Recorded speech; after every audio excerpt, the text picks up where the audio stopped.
So the Warriors just signed 2 new players, and Draymond Green just guaranteed a championship. Let's talk about it.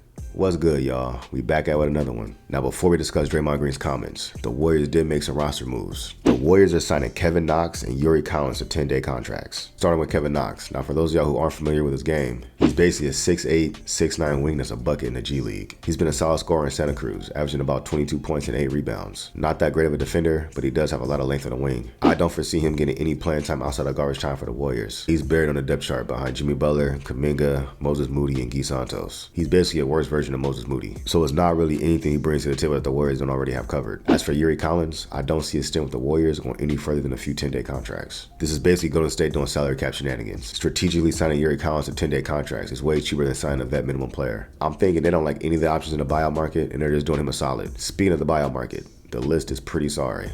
Let's take a look. So we got Dennis Smith, who's pretty trash. He's basically a defensive-minded athletic point guard, but he's extremely redundant with GP2. Then we got Josh Richardson, who's washed. Mo Bamba, who's trash. He's not good at anything. Now, I know in theory, he's a 7-footer that can hit threes and block shots, but in actuality, he's not a good NBA player. He's an inconsistent shooter that does rack up blocks every now and then, but he's also out of place defensively and found a lot more often than he is getting blocks. And then in terms of passive feeling IQ, he's not great, which means he'll never sniff the court on Steve Kerr team. Rightfully so. He's not good. There's a reason he hasn't been swooped up yet, and it's not just him. All the big men on this list stink. None of them are capable of taking minutes from Draymond, Looney, TJD, or Post. I know a lot of us wanted to see the Warriors address their big man position, but signing a buyout big man that's going to be a 5th-string center, that's just making a move just to make a move. It doesn't make sense because none of these dudes are ever going to play. The Warriors center rotation is what it is going forward. Your best option is Draymond, your small ball center. And then you got Looney, TJD, and Quentin Post as a support. Look, if you're playing Draymond at center full time, it's a problem. He's 35 years old and he's like 6'6". It's crazy because when you see him standing next to Jimmy Butler, he's literally shorter than Jimmy Butler. And that's the guy who's best positioned in center. And the reality is, even at his age, he's still by far the Warriors' best option at that position. The Warriors just need TJD, Quentin Post, and Looney to step up and give him the necessary support to keep his body fresh. He should only be closing games at center. He shouldn't be playing half his minutes there. All right, let's get through the rest of this list. So we got TJ Warren, who's washed. Now, Jaden Springer is listed here, and he probably would have been the best option, but he actually already got swooped up by Utah, so he's not available. Next up is Chris Duarte, who I believe is actually an interesting name because he is eligible for a 2-way contract. I wouldn't sign him to a 15-man roster, but as a 2-way player flyer, I would take him. Next is David Roddy,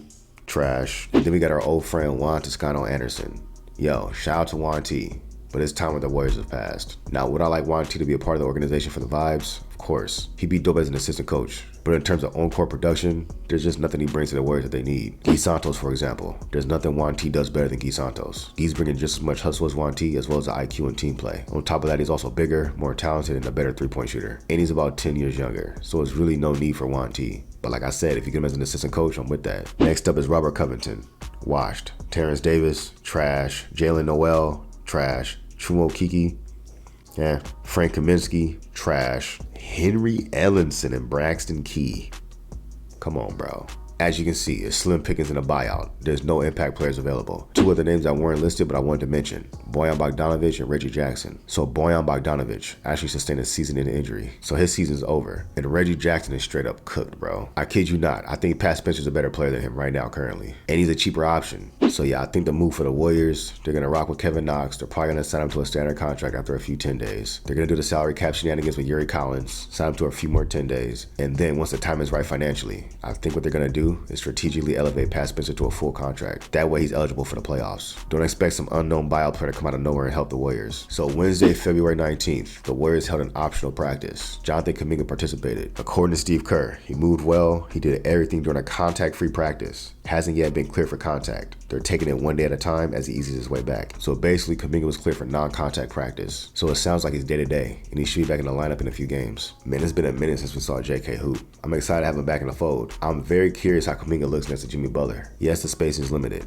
but when you have a playmaker out there that's a high IQ player, that goes a long way in making up for less than ideal fit issues. When Kuminga's sharing the court with Jimmy Butler and Steph Curry, that's 2 superstar shot creators that he's playing off of. That's 2 different players that command extra defensive attention from different areas of the court. Kuminga's going to find his seams in the defense, and he has 2 elite high-level decision makers that's going to give him the ball. JK is going to be an insanely efficient play finisher. Now JK still has to do his part. Knocking down that corner 3 is going to be essential.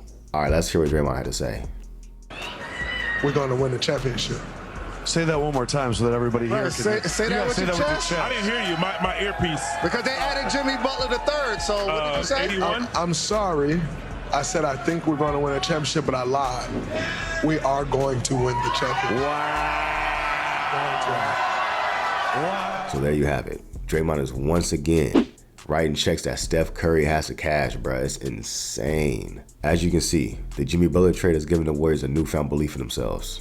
They really think they can win it all. And when your team has Steph Curry and Jimmy Butler on it, why wouldn't they believe that? Steph's the greatest point guard of all time, and Jimmy Butler is one of the greatest playoff risers we've ever seen. Playoff Jimmy's a real thing. I'm looking at some of these teams higher up in the standings, and I don't think any of these dudes want to see the Warriors, bruh. If they were matched up against Memphis, I think the Warriors got the two best players on the court. I think the Warriors win that series. Yeah, Ja's gonna be a problem. The Warriors don't really have a great defensive matchup for him. But other than that, who else scares you on Memphis? Jaren Jackson Jr., Desmond Bane?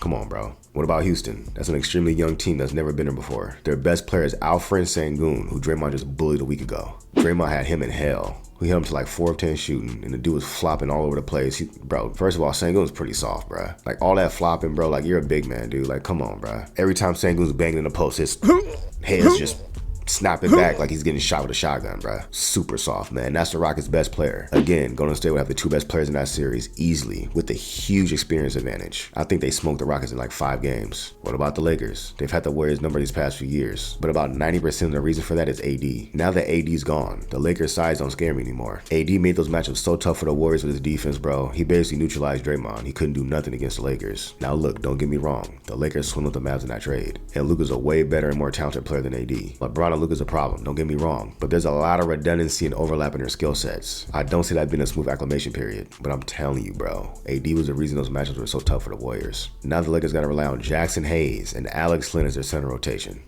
Come on, bro, that's a layup line. I'm telling you, the Lakers ain't gonna be playing no defense. Who's guarding Steph? Who's guarding Jimmy Butler?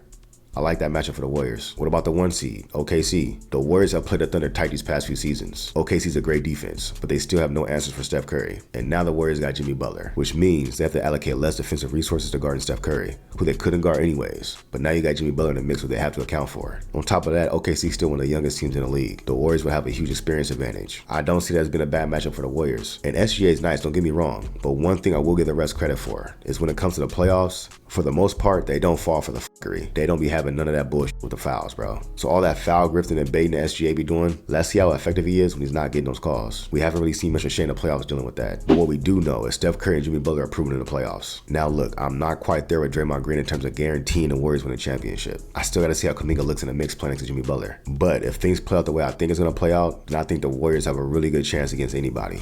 Anyways, that's all I got for y'all. If I entertained you or you learned something new, do me a favor. Hit the subscribe button. I'll holler at you on the next one. Peace.